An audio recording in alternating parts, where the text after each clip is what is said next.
Hello friends, welcome to the horror story growing up. I thought my Uncle Ray was the coolest guy in the world. He was my dad's younger brother by 4 years. And while Dad was a straight-laced detective with the Santa Monica Police Department, Uncle Ray ran a surf shack down on the beach.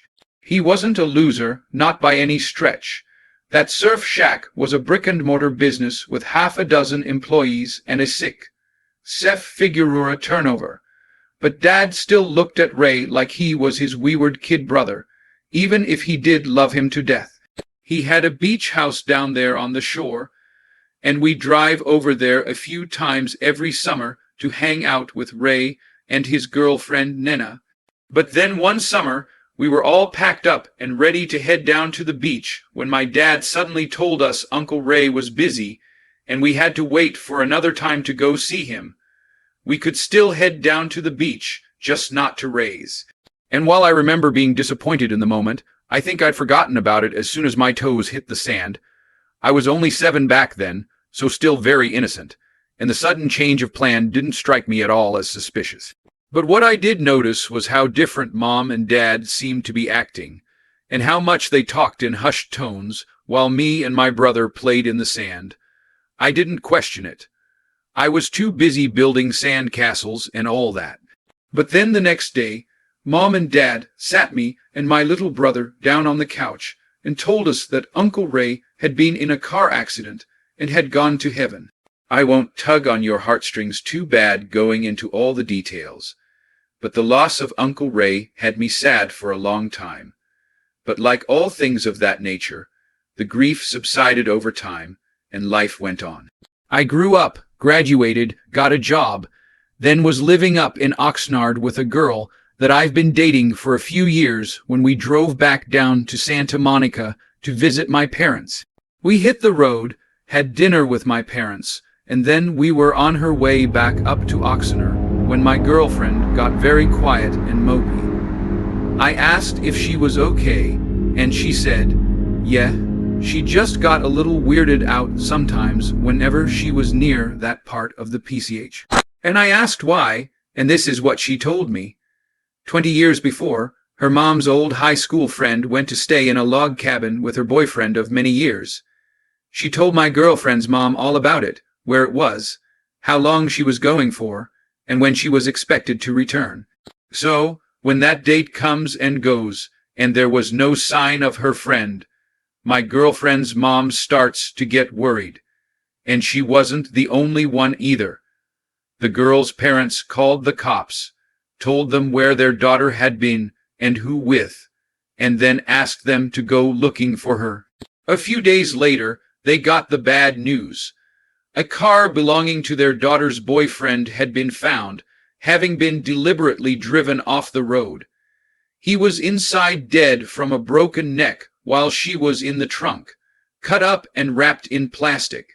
The cops never figured out how or why the girl had been killed, or why her boyfriend had driven his car off the road. But his prints were all over the plastic wrap, so the conclusion seemed obvious. My girlfriend said her mom took the news really hard. She met the guy a bunch of times, and he seemed like a really sweet dude. She used to get emotional sometimes while driving down that spot in the highway, too. I guess being where it happened was just a little too much for her. I'm listening to the story, something like, damn, that's terrible. And then my girlfriend said the girl's name, sort of something like, poor Nina, hell of a way to go. And I think that I must have driven for maybe a minute or two before I respond, wait a second, did you just say Nina? When my girlfriend confirmed, 2 thoughts flashed through my head. The first was the memory of Uncle Ray having a girlfriend named Nina, and the second was remembering how he died in a car accident. But no one had ever said anything about it being on purpose. I asked my girlfriend if she remembered the name of the boyfriend, the one that had driven off the road, and I remember how when I did, this sort of panicked feeling started rising up in my chest. The only thing that kept it in check was this little voice in my head saying stuff like, it's just a coincidence. This is pattern recognition gone wrong. There are plenty of Ninas around and you're freaking out over nothing. But as soon as my girlfriend spoke next, that reassuring voice got up and walked out like a rock star at a bad interview. And she says, I think it was like Ron or Rick or something. And then I asked, was it Rye? And she sprung around in her seat saying, yeah, it was Rye. Did you hear about this already? I didn't say anything in reply.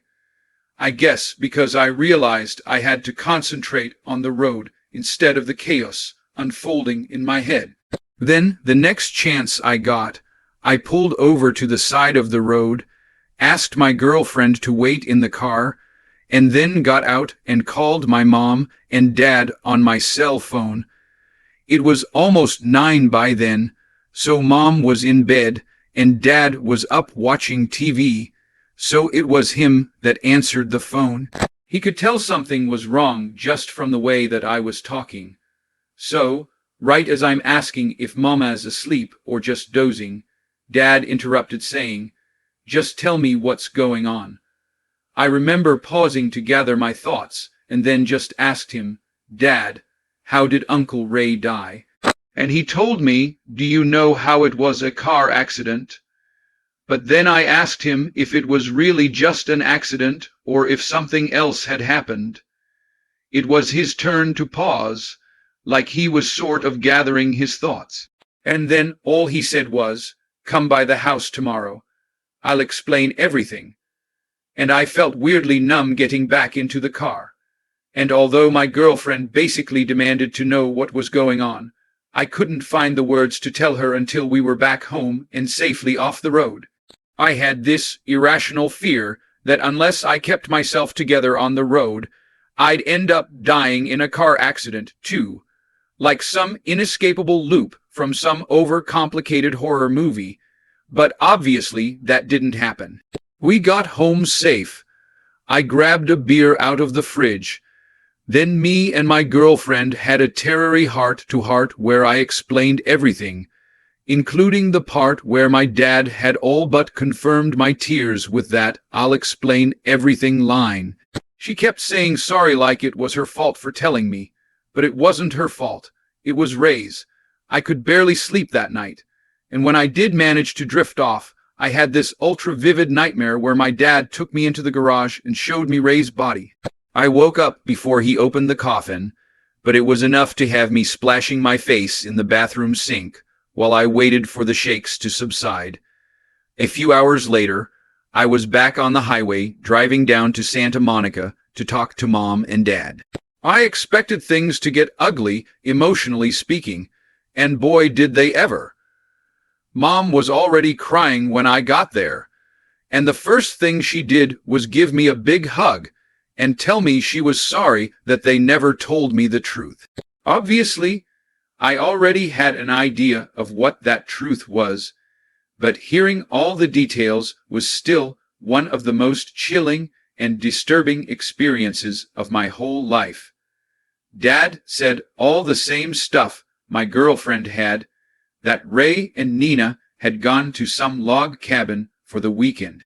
He was supposed to return on Monday morning, but then Monday afternoon he called Dad from the road. Dad said he sounded mad, that he was ranting and raving about something, but nothing he said made any sense. He mentioned that something happened in the cabin, but Dad couldn't get the details out of him, and then all of a sudden Ray just hung up. Dad said he figured that he called from the road because he could hear traffic in the background of the call.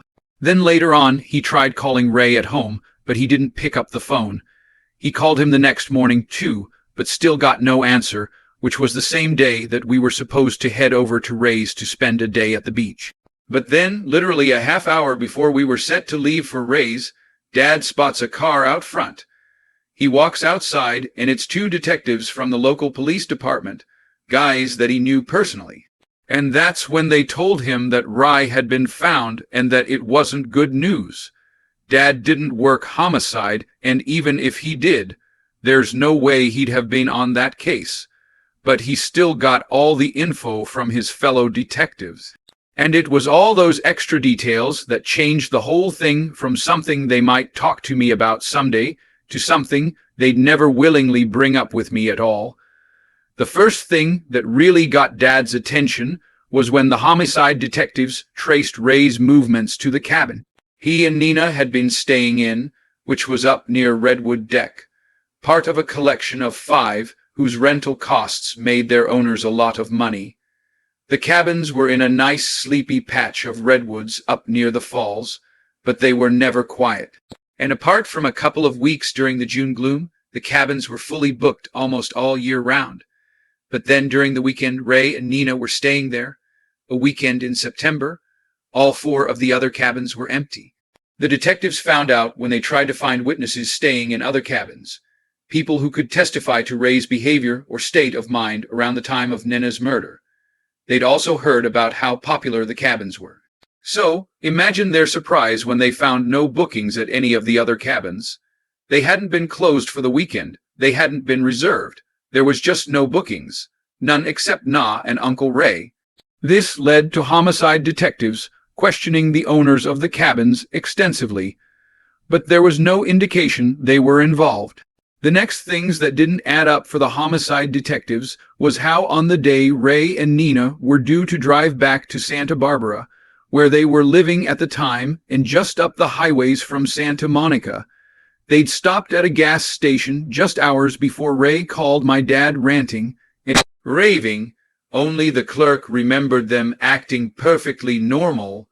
Ray pumped some gas, Na bought a soda, and then they left together like nothing whatsoever was wrong. But then somehow in some place over the next 20 m or so, Ray pulls over, chops Na into little bits, and then wraps her in plastic before throwing her in the trunk of his car. The detectives couldn't work out if Ray murdered Nina before or after that creepy phone call he made to his dad. But they know that not long after the call was made, he went and drove himself off the road after unfastening a seatbelt. Or at least that's what appeared to have happened according to the scene. I remember my dad telling me all this with Mom sitting next to him holding his hand. He was always a really strong, stern kind of guy, but telling me that story was the only time I ever saw him well up with tears. It wasn't just the sadness of it all, either. It was the frustration of not knowing why, of having all those unanswered questions about the cabins, Ray's state of mind, and what he'd said during that phone call. Because the phone call he made during the day of the murder was something that scared the crap out of my dad. Obviously, once they learned about the call, the detectives wanted to know what Ray had said to my dad, but all he had to tell them was nothing. They asked him to clarify, and my dad told them pretty much what he told me. It was just words. Dad said that not a single thing that he'd said made any sense, that it was all just random words. He said he concentrated as best he could, trying to work out what he was saying. But then he got this weird sinking feeling when he realized Ray had just gone nuts. He kept telling Ray to calm down, that he'd call him at home in a couple of hours to see if he was okay, but he never picked up, and that was the start of everything. I remember how by the time Dad had finished, I just felt kind of numb. I rolled a few tears when my mom and dad cried, but that was just because of seeing how upset they were. I felt numb because I'd been thinking about it throughout the whole sleepless night prior, so maybe 15 hours straight. I'd questioned it, accepted it, and then questioned it some more before accepting it all over again. So when the time came to hearing all the gruesome, gritty details, I was just sort of resigned to it all. I guess Mom and Dad kept apologizing, too, for keeping the truth from me for so long, as well as in a more general sense, that things had to happen that way in the first place. I reassured them in every sense possible, saying I understood why they did what they did, 'cause how the hell could you ever expect a younger person to process something like that? But that didn't seem to do much for them. I guess it was all that emotional spilling out after years and years of pretending everything was okay, and not being able to talk about it openly. We were all emotionally wrecked by the time it came for me to drive back. Then when I got home, I told my girlfriend how it had been my uncle who'd most likely murdered her mom's high school friend. And as you can imagine, that made for quite the talk. and we talked about it a lot. I guess that's the thing that helped me more than anything. All the free therapy I got from being with someone who genuinely gave a damn about me, so much so that she never told her mom what she knew, at least not when we were together. Then over time, we just sort of moved past it. We broke up a few years later, totally unrelated, but I think about her a lot still, and how she helped me get past one of the single worst events of my entire adult and child life. Story 2 Music. I grew up in Greater Manchester in a single-parent family. It had always been me and my mom, so I never knew any different. And as much as I sometimes get a bit sad that other girls had dads at home, I love my mom more than anything, and I was grateful for her. As I got older, Mom would tell me things about my dad, what he was like, what he enjoyed, and eventually how he died. I was still very young when she told me, young enough for her to have to really explain what she meant, saying Daddy and his friends were in a sailboat on the sea, and a big wave came and knocked them off the boat. Then Daddy and his friends went underwater, and that's when the angels came down and took them to heaven, because it's nicer in heaven than it is on the bottom of the sea. And it might sound a bit grim, but years later, when I was watching SpongeBob, I used to think the sea doesn't look all that bad actually. Heaven must be brilliant. The kids just say and think the funniest things, don't they? Now heavy sarcasm is implied there, and so yeah, that's how I grew up basically. Mom told me early enough for me to just get used to it, I suppose. So, it didn't ever fill me with the angst or become the source of too much sadness for me. But then came the day when Mom told me the truth, and I'll be honest, that did change everything. As I've already touched on, Mom used to sometimes tell me about Dad, but only good things, only ever the good things. He loved football, he loved a good Indian takeaway, and he'd worked for a building firm ever since he'd left school at 16. He sounded like a nice guy. He always looked after Mom, and he definitely never did anything like hit her or cheat on her. But when she was pregnant with me, he went on a lad's holiday to Spain to enjoy the last of his freedom before I was born and took a faithful boating trip. He went a little too far out to sea. The weather took a turn, and that was that. Only that wasn't that because Mom only ever told me half the story. I was 23 when she asked me the question that kicked it all off, and I think I knew from the moment she asked me that something bad was coming. I was over at hers for a cup of tea and a catch-up when she asked me out of the blue, if there were things that I'd never told you about your dad, would you want to know them? I asked her what kind of things she was talking about, and immediately suspecting that it was less than wholesome stuff purely from the tone of her voice. And she told me that Dad sometimes did stuff that she didn't approve of.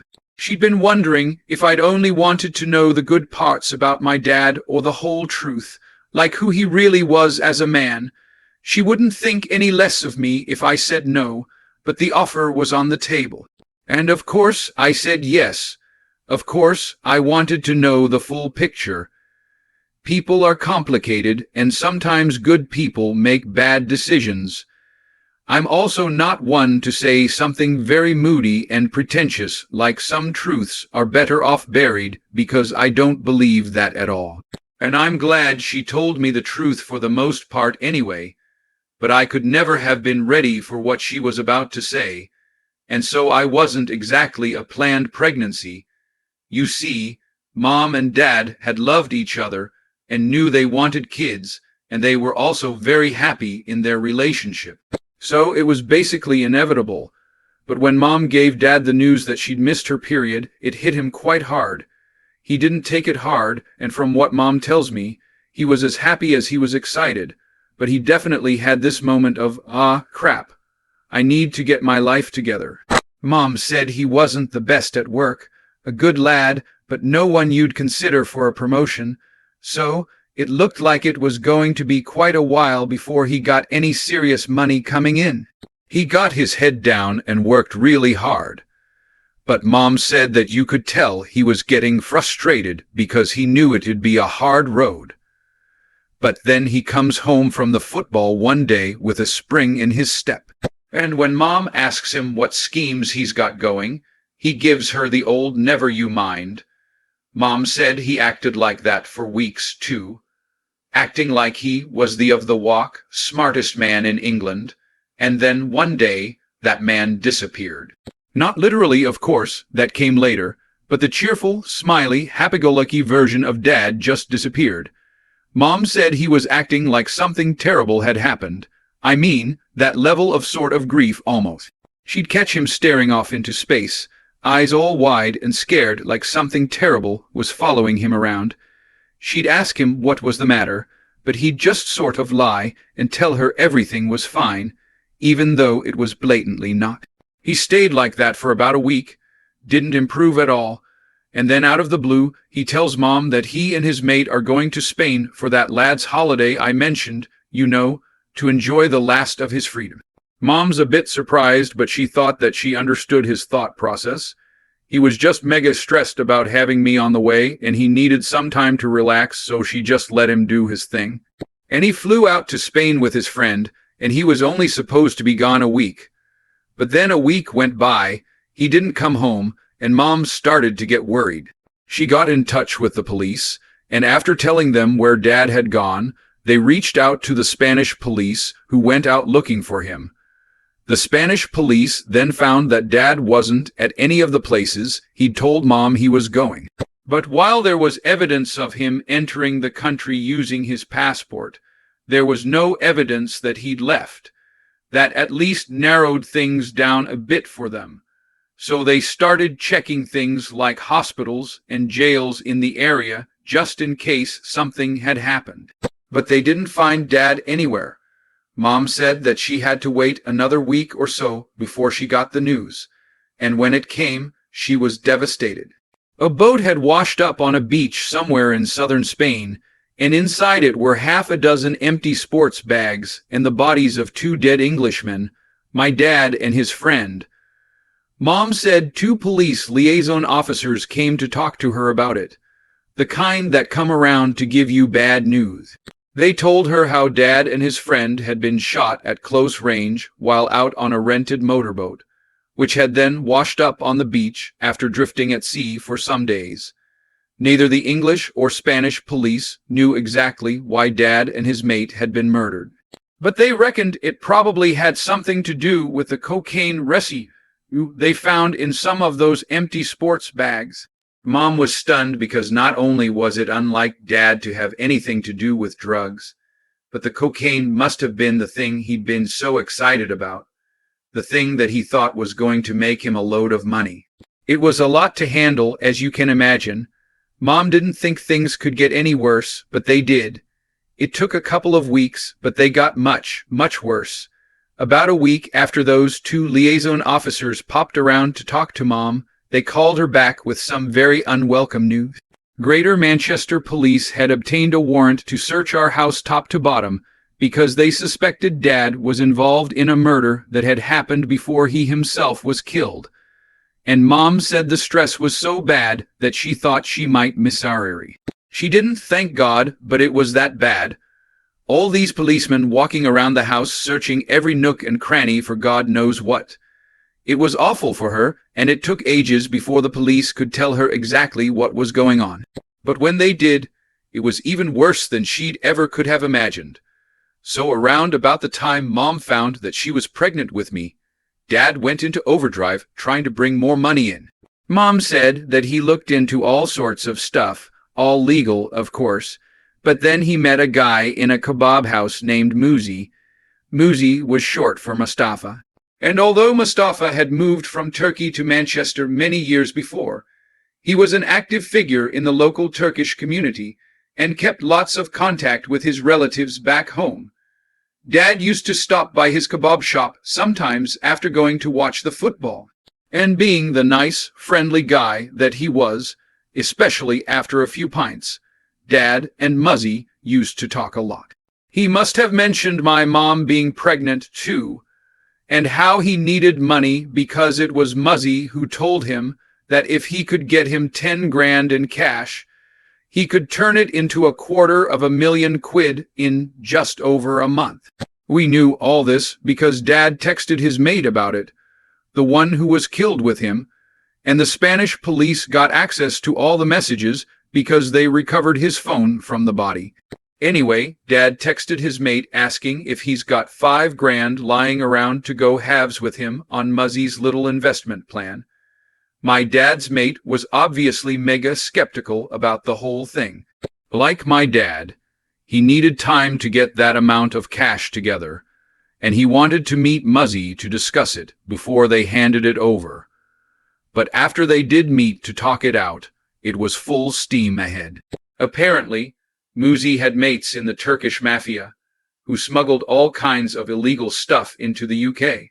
At the time, the British border authorities were stopping loads of their shipments coming through bigger ports, but that made it easier to smuggle smaller shipments of things like cannabis resin through smaller UK ports. Through his mafia connections, the 10 grand in cash would buy a pretty sizable, but not easily detectable amount of product that would then reach like 20 times the amount of cash once it was sold to street dealers in the UK. All Muzzy wanted was a 50 grand handler's fee from the sales for getting everything up and running. And then my dad and his mate would have 100,000 each, a pretty life-changing amount of money at that time. And so Dad and his mate get the money to Muzzy. He gets it to his mates in the Turkish mafia, and then everyone has to wait while the wheels are in motion. 1 week goes by, then 2, and all the while Dad and his mate are getting more and more excited. And then one day, Muzzy calls, but the news isn't good. Their shipment was gone. He didn't get into too much detail. The ship had come in, the cargo had been unloaded, and then out of nowhere, a load of police swarmed the shipping container and the product had been seized. There was nothing that could be done. The money was gone. But neither my dad nor his mate believed a single word of it. Muzzy been going on for months about how it was a sure thing, how his mates in the Turkish mafia had been smuggling millions of pounds worth of cannabis resin without so much as a sniff from the police or border control. Then the one time it's their money on the block, their shipment just gets jumped on.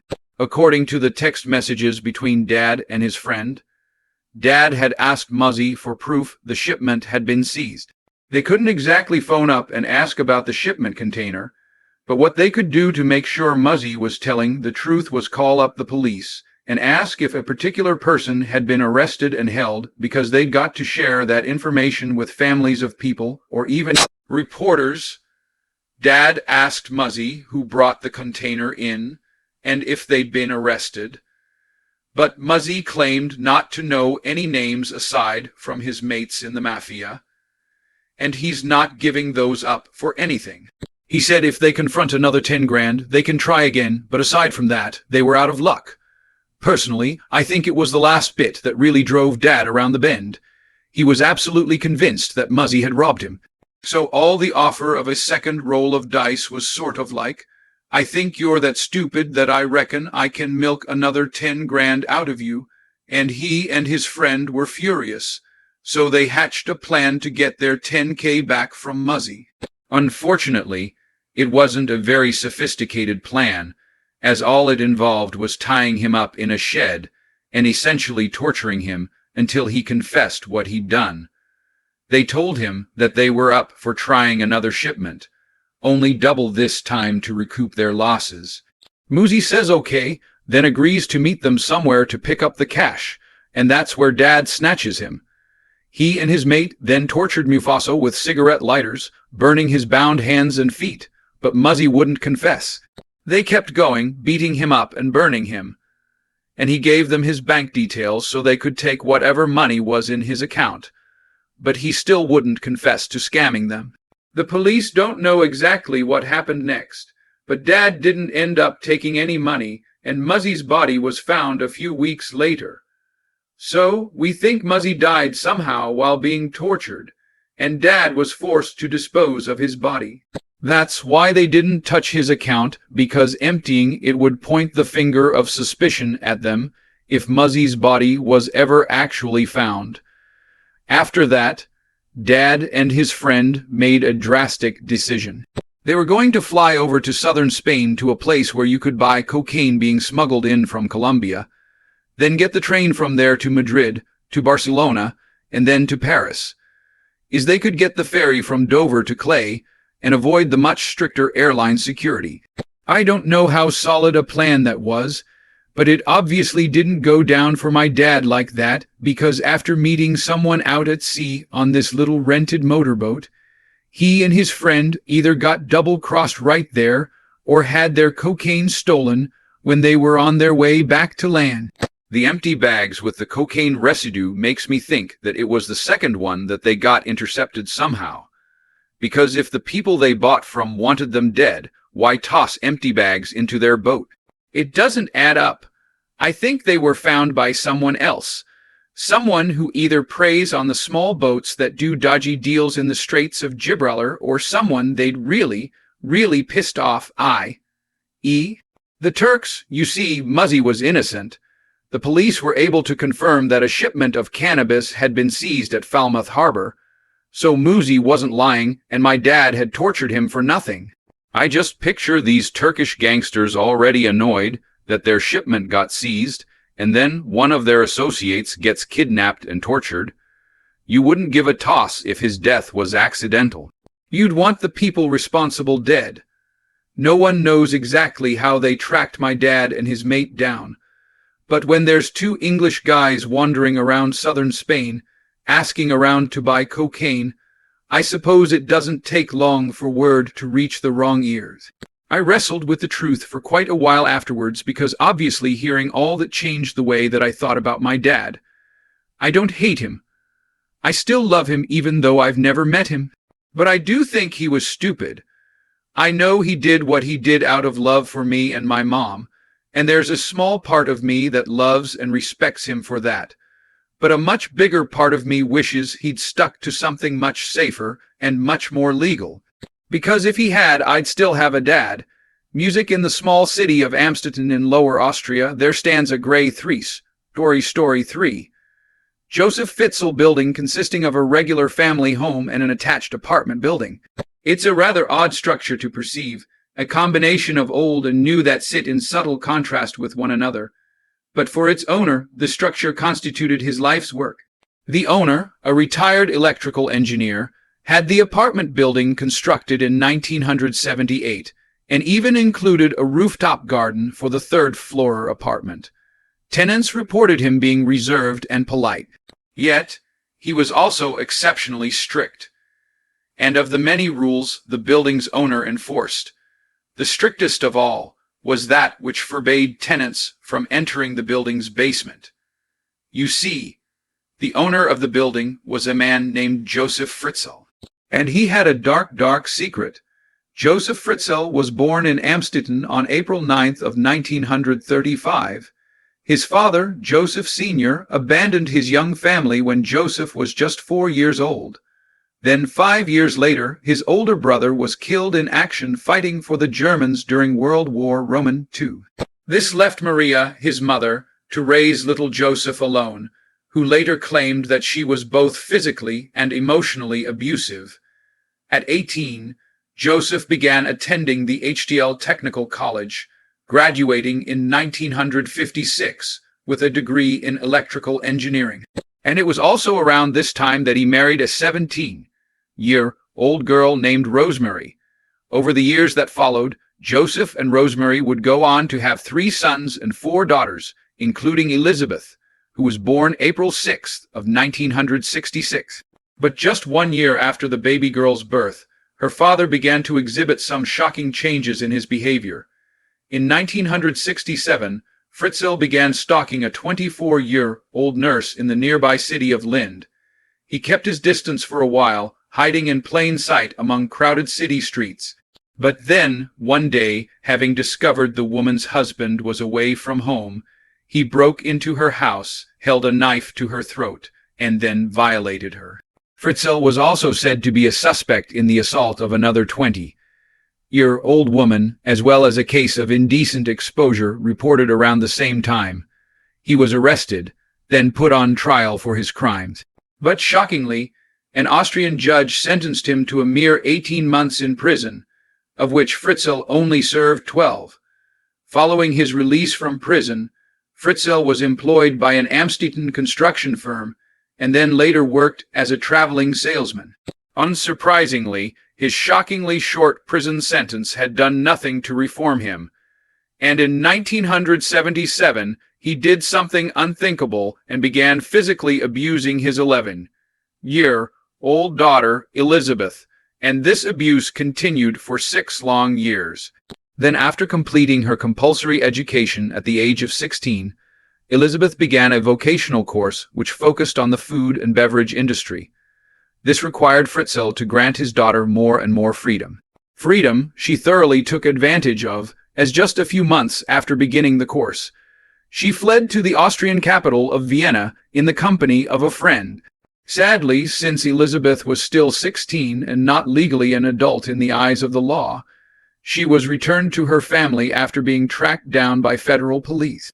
Some believe that as a way of averting another escape attempt, Elizabeth's return prompted her authoritarian father to become more lenient.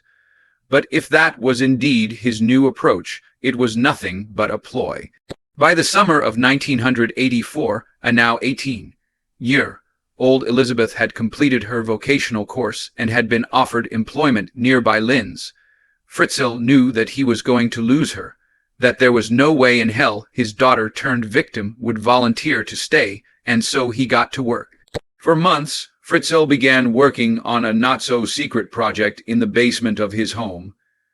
He undertook such projects so often that it appears not even Elizabeth had any suspicion of his plans. Then, on August 28th of 1984, Fritzl asked her for assistance in carrying a door down into the basement. Elizabeth obliged her father. Then, after picking up one end of the door, she helped him carry it into a small windowless room that looked almost like a makeshift prison cell.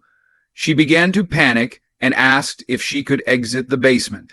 Her father responded by clamping an ether-soaked towel over her face before sealing her prison cell closed with the very same door she helped to carry. Once she realized her teenage daughter was missing, Rosemary Fritzl filed a missing persons report with the local police department. Detectives opened an investigation into Elizabeth's disappearance. Just over a month later, Fritzl approached law enforcement with a handwritten letter. Purported to be from Elizabeth, the letter had been postmarked in a town just less than 100 miles away and explained that she was tired of living with her family. Confirmed to have been written in the girl's handwriting, the letter also explained that any attempt to find her would result in her fleeing the country. Fritzl told police that he believed his daughter had joined some kind of New Age cult. In reality, she had been forced to write the letter whilst being held in her father's basement.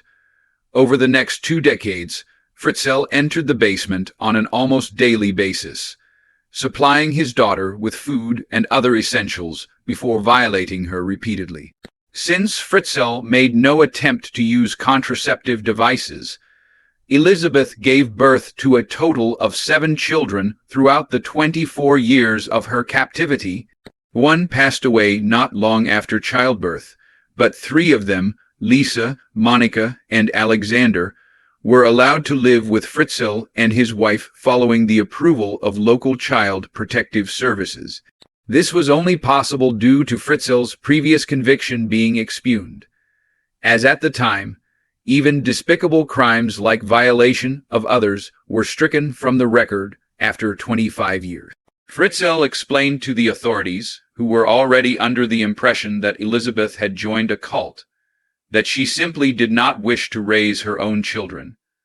To confirm they were fit parents, the authorities sent out social workers on several different occasions.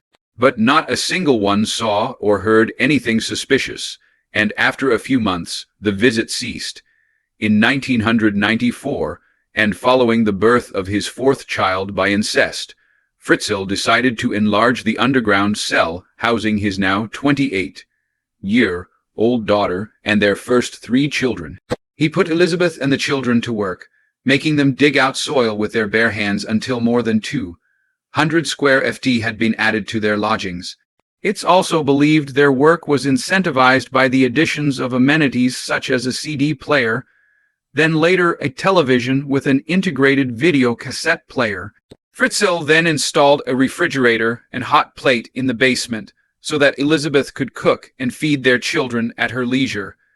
He also charged her with the children's education and punished her failures by shutting off their power or refusing to bring them food. On one such occasion, Elizabeth threatened an escape attempt. Fritzl responded by saying that if any such attempt took place, he would flood the basement with carbon monoxide and suffocate them. He later claimed to have electrified the door to their cell and that any attempts to free themselves would result in sudden and fatal electric shocks. This was later determined to be untrue. Fritzl had rigged up no such fatal mechanisms. Yet the prospect terrified Elizabeth, and along with their captive children, Kirsten, Stefan, and Felix. Such threats ensured their continual compliance. As you can imagine, Fritzl spent a considerable amount of time in the company of his captive second family. But he did so without drawing suspicion through what one social worker described as a plausible explanation. Fritzl told his wife and tenants that the basement constituted his office, and since he drew up plans for devices intended for use by multi-million-dollar manufacturing companies, his work had to be kept secret from potential corporate spies. In order to maintain the ruse, Fritzl went so far as to create what was ostensibly an active workshop in his basement, and concealed the entrance to Elizabeth's living quarters behind a total of 8 electronically locked doors. These doors could only be opened using a remote control Fritzl carried on his person, giving Fritzl much-needed peace of mind, but that didn't mean there weren't a couple of close calls. One night, one of Fritzl's tenants claimed to have heard a noise coming from the basement. Fritzl promised to investigate, then returned, saying that he'd fix some faulty pipes and that the tenant wouldn't be hearing any more noises.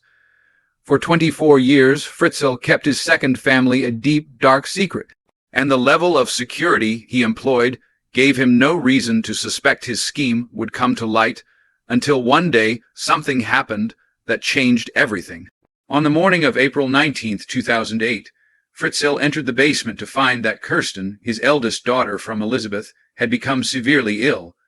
Elizabeth begged her father to allow Kirsten to be taken to the hospital. Fearful that she might die, he agreed. Elizabeth then helped him carry Kirsten upstairs, whereupon she saw the outside world for the first time in her young life. The girl was then taken to the hospital by ambulance after her mother was forced back into their cell. At Amstetten, Kirsten was discovered to be suffering from a life-threatening kidney infection. Yet, while Fritzl tried his best to explain the events leading up to her illness, doctors began noticing glaring inconsistencies in his story. For example, Fritzl didn't seem to know how many children he had. He also presented doctors with a note written by Kirsten's mother, Elizabeth, after claiming to have severed all contact with her. The police were alerted, and on April 21st of 2008, they broadcasted a public appeal for information regarding Elizabeth and her whereabouts. Fritzl once again asserted that Elizabeth had run off to join a cult, and went so far as to name the cult, and gave police a description of their practices. Yet, when officers contacted an acclaimed expert on the occult, Manfred Wolfart, he claimed that he had no knowledge of any such organization, fictional or otherwise. Yet when officers contacted an acclaimed expert on the occult, Manfred Volulart, he claimed no knowledge of any such organization, fictional or otherwise. Yet on the contrary, and after examining letters supposedly written by Elizabeth, he had noticed some rather familiar indicators regarding her writing. Firstly, and despite being a woman in her late 20s, Elizabeth seemed to possess the vocabulary of someone 3 times her age. Secondly, there seemed to be a pattern of unusually large spaces between every third or fourth word, suggesting the girl had taken her pen off the page to listen out for someone's dictation. In other words, someone had either forced Elizabeth to write the letter, or had a great deal of say in what was written. As police decided to reopen the now decades-old investigation into Elizabeth Fritzell's disappearance, Fritzell returned to the basement and tried to calm his terrified daughter. Elizabeth seemed convinced that little Kirsten would pass away and demanded to be at her child's bedside in order to comfort her. It's here that Fritzell made his first but ultimately fatal error in his despicably evil scheme, and that he believed that he could come between a mother and her child. Many believe grave threats were exchanged that a usual placid Elizabeth became vicious in the face of her father's denials. It's unclear exactly what was said during the exchange, but what we do know is that on April 26th of 2008, he released Elizabeth and their 2 sons, Stefan and Felix, and then brought them upstairs to join the rest of the family. Elizabeth headed straight for the hospital, and possibly in the hopes of containing the situation, Fritzell followed. But once he was there and following a tip-off from suspicious doctors, police detained both Fritzell and his daughter, then took them away for questioning. At the police station, Elizabeth issued officers with a shocking prerequisite to her cooperation. She would only answer their questions if they could guarantee that under no circumstances whatsoever would she ever have to lay eyes on her father ever again. Then, and only then, did she begin to tell the story of her 24 years in captivity. Perhaps one of the worst details officers heard that day was Elizabeth's explanation of how her father would violate her in the presence of their children. He would show them adult entertainment using the video cassette player, then would force Elizabeth to reenact what they saw on screen while the children watched nearby. Fritzell was swiftly arrested before his family members were taken into care. Then, the following night, investigators gained access to the underground prison cell using the secret keyless entry code, gazing in horror at the construction's crude sophistication. On April 29th, 2 days after Fritzell was taken into custody, DNA evidence confirmed him as the biological father of Elizabeth's children. Her mother claimed no knowledge whatsoever of her kidnap or detention. Police believed Fritzell had been planning to fake his daughter's rescue from the fictitious cult he blamed her disappearance on. But pursuant to the agreement that she would never have to see her father again, Elizabeth gave a videotaped testimony on July 11th, categorically disproving any such claim. Prior to his trial, Fritzell claimed every intimate interaction with his daughter was entirely consensual. But he still knew what he was doing was wrong. An extract from a communication with his lawyer read, "I always knew during the whole 24 years that what I was doing was not right, and that I must have been crazy to do such a thing. Yet, it became a normal occurrence to lead a second life in the basement of my house." Regarding his treatment of the family he had with his wife, Fritzell stated, "I am not the beast the media make me out to be." Then, with regards to his treatment of Elizabeth and her children in the cellar, Lee explained that he brought her flowers as well as books and toys for the children in what he referred to as the bunker. Fritzell also mentioned watching movies with his second family, but conveniently failed to specify their content. When asked why he'd chosen to imprison Elizabeth, Fritzell was frank in his explanation that she did not adhere to any rules once she became a teenager. "That's why I had to do something," he said. "I had to create a place where I could keep Elizabeth by force if necessary, away from the outside world." Fritzell also implied that the emphasis on discipline following the Germans' annexation of Austria, which occurred when he was just a toddler, heavily influenced his authoritarian views regarding obedience to the family patriarch. When asked about his mother, Fritzell spoke at length, saying she was the best woman in the world, and as strict as it was necessary to be with a boy of his nature. He did, however, claim his mother used to beat him until he was, quote, lying in a pool of blood on the floor. "It left me feeling totally humiliated and weak," he explained. "My mother was a servant, and she used to work hard all of her life. I never had a kiss from her, and I never cuddled, although I wanted it.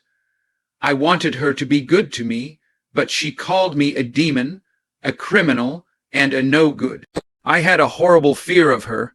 Naturally, investigators believe that Fritzl's relationship with his mother explained his maladaptation, and what he told them thus far was merely the tip of the iceberg. In 1959, Fritzl and Rosemary had been married for almost 2 years when Fritzl's mother asked to move in with them. She was getting older and needed her son's help in caring for herself. So, initially, Fritzl played the part of the beautiful son. He moved her into his attic, kept her comfy for a while, but over time his treatment of her began to change. He began talking back to her and ignoring her requests, becoming more and more insolent as time went by, until one day his mother realized he was enacting a slow but terrible revenge. Fritzl fed his mother less and less food and allowed her less and less sunlight until eventually she was too weak to move.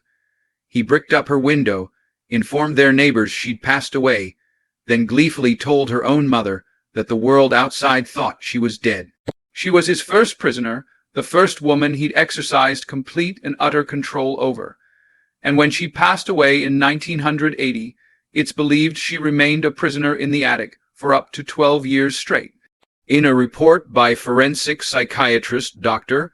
Adelheid Kastner, who conducted extensive interviews with Fritzl, he described how his subject believed his pathological behavior was innate, as in he was born bad. Fritzl claimed to have always harbored evil thoughts, but that the plan to imprison Elizabeth came to him while he was serving his prison sentence back in 1967. He believed it would be a way of containing his, quote, evil side, saying, "I was born to hurt women, and I held myself back for a relatively long time. I could have behaved a lot worse than just locking up my own daughter." Dr.